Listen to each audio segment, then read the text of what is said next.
the other thing is like going to these other countries and maybe learning a culture, maybe learning, different recipes, like just learning different people in general. The more you learn, the more you know, then sheds light on everything you don't know. And that gives you, I think, a really good contrast, because it's like I'm never going to be able to learn all of this stuff. Yeah. But the things that I am learning and I am going to be intentional about can go a long way because, there's...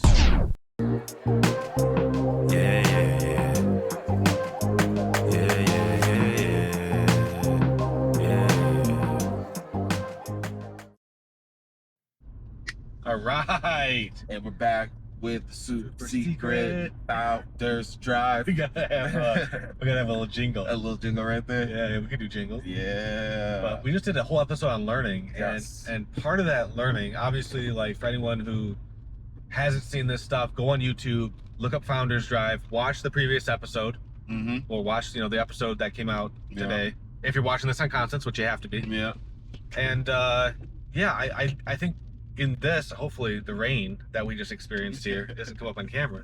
But I think we want to talk a little bit more about learning, and then more specifically, the Phil Knight Nike company. Yeah. We talked a little bit about the fact that he's a pioneer with marketing and brand building. Well, what's interesting is how the things fell into place, because he gets a lot of that credit, but there's a guy named Jeff Johnson who's the first employee there. Okay. And there's also his partner, Bowerman, I believe his name was. He was his track coach. Oh. And then Phil Knight, after he graduated school, went on this world trip with one of his friends to go and explore the world. And he went on this trip to go and explore the world. And he ended up in Japan, and he found this company that was selling this shoe, this tiger shoe. And he was like, okay, I think this might be a pretty cool thing to sell back in America, because running was something that was really close to his, it was a passion of his. And so he went back, he called his coach, and his coach said, I want to be a 50-50 partner, or a 51-49 partner. And that was the start of the Blue Ribbon Company. Interesting, because it was called Blue Ribbon before it was called Nike, right? Before it was called Nike. And so it's also cool how some of the threads tie together. Like he went to he went to Greece when he was going on his trip, and he went to the Temple of Athena, and Nike is a word that's associated with Athena. I forget the exact connection. Interesting. And so it's funny how some of these things it means victory.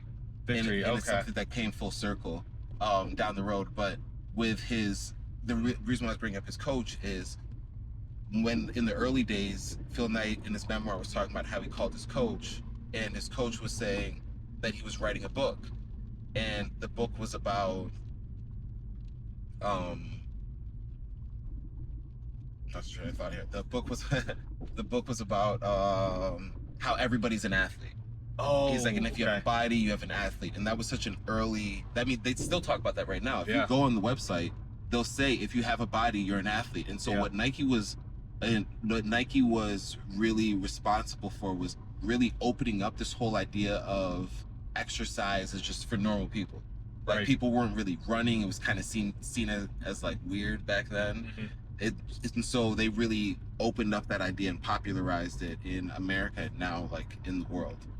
Yeah, their campaigns, their marketing campaigns are some of the best in the world. And like one of the tidbits I know about their slogan, "Just Do It," and the backstory there. Did go over any of that in the book? I'm curious. I haven't gotten there yet. It's a very interesting story how their marketing managers found a quote from a guy who was given capital punishment. There was a guy who requested to be executed by firing squad for his crimes. Yeah. They kind of gave him the option of like, hey, like, how do you want to do this? And he said, no, I'm going to request a firing squad. It was one of the last executions that's ever been done that way. And the last thing he said before they did it was, yeah, let's just do it. And that ended up being in a transcript at some point where this marketing manager for Nike saw it and was like, oh my gosh. I think at that time they were consulting with Nike to come up with the slogan. And he was like, I'm going to present this. Yeah. This is going to be the new thing for Nike, is just do it. Just do it. And it took off. I mean, even today, that's one of the strongest taglines in any brand. Yeah. Like, it's just wild. And then being able to pull that together with athletes, like you were saying, and pair yourself with some of the most professional people in the world in their given domain. Like, I know back in, I think it was the 80s or the 90s, Nike partnered with the Dallas Cowboys. Yeah. And was like, yeah, we know the NFL has Reebok, and they, it's like more of a franchise deal with like the entire league. And the Cowboys were like, nah, we want to go with our own sponsor. And Phil got involved, and it was like, okay, we're going to sponsor this one team and then start doing brand deals with professional sports teams, to the point where their brand has become synonymous with athletes. And, I mean, even I think I can run faster in a pair of Nike. Right. No, there's a lot of power in a brand, and Nike's, I mean, there's even influences that we've taken from the whole idea of like, if you're a person, you're creative. Yeah. And that's larger, right? Stuff like that. And that was from like the Apple Nike's thing, where Steve Jobs talked about how Nike served athletes. Exactly. And how he wanted to serve those people that think differently, the rebels, the blah, blah, blah. Like, we all know the campaign, the Think Different campaign. Yep. And I think when I look at what we're doing, a big part of it is serving people in a way that is more explicit. Like, you are a creator, even if you're not aware of it right now. It's more about when you choose to embrace it. Exactly. And creator being the aspect of, you can take something that you've dreamed up and you can bring that into the world. And we're very focused in the lane of doing that in a way that can be profitable and help you create a business and sustain for yourself. But it's still tied to that same premise, where a lot of people have gifts, but they just need the permission to be able to use those gifts, right, and explore them in a way that makes sense. And so, yeah, man, there's so much with the Phil Knight story and Nike, and there's just associated with so many heavy hitters. Oh yeah. Especially over the years. We talked about Michael Jordan and Tiger Woods, but the list goes on. There's Serena Williams. There's so many people that have hit these high highs. And even listening to the book, he's not somebody that hit it on his first swing. Sure. He talks about how he tried to sell everything from encyclopedias to, the list goes on, but he had to find something that he believed in to be able to sell. Find something that he was passionate enough about to be able to unlock his gifts, and then be around certain people that created the momentum for him to continue to move forward and learn along the way. And so I'm, again, just scratching the surface of this story, but this is Founder's Drive, and just learning about what drove him is already started to resonate, and I'm starting to learn, right? So that's something else on topic of learning, what drives some founders, and a common thread that I just kind of learned from you saying that he went to Greece and did like a world tour. Yeah. Is that Steve Jobs did the same thing. Yeah. Steve Jobs went on some like backpacking trip across Europe. Yeah. And found himself in India or something. I think maybe it was India, or maybe a couple of different places, where he found himself. And this is before the whole like ayahuasca, go to a separate land and do that stuff. It's just interesting how some of these really prolific founders and entrepreneurs did more of a global, I guess, mission seeking, and how that kind of plays into what drives them. I think it gives you context for not only what to do, but what you can do. Yeah, seeing the world, you mean? Yeah. Yeah. Which is huge with learning. It's like, the whole aspect of it is to ultimately change your behavior in a way that aligns with what you want. Yeah, and the other thing is going to these other countries and maybe learning a culture, maybe learning, different recipes, just learning different people in general. The more you learn, the more you know, then sheds light on everything you don't know. And that gives you, I think, a really good contrast, because it's like, I'm never going to be able to learn all of this stuff. Yeah. But the things that I am learning and I am going to be intentional about can go a long way, because, there's...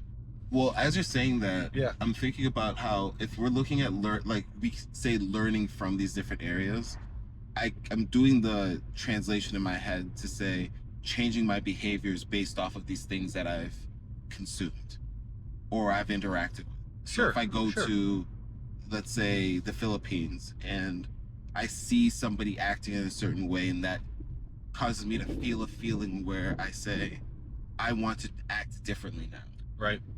That to me is that whole learning thing. And so, of course, you can't expose yourself to all of these things in the world, but as you're being exposed to different things, it can open up a variety of different options on how you can act in a given situation. There's this quote that will forever stick with me. It's from a Marvel cartoon. It's like the Superman comic book. Yeah. And it was a Lex Luthor quote where he said, some people can read the back of a bubblegum wrapper and read just that, but other people can read the back of a bubblegum wrapper and unlock the secrets of the universe. Right.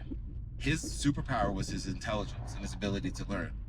And that put him up against somebody that was Superman, who was literally like a god amongst men on planet Earth. But the fact that that was even a competition is insane. Yeah.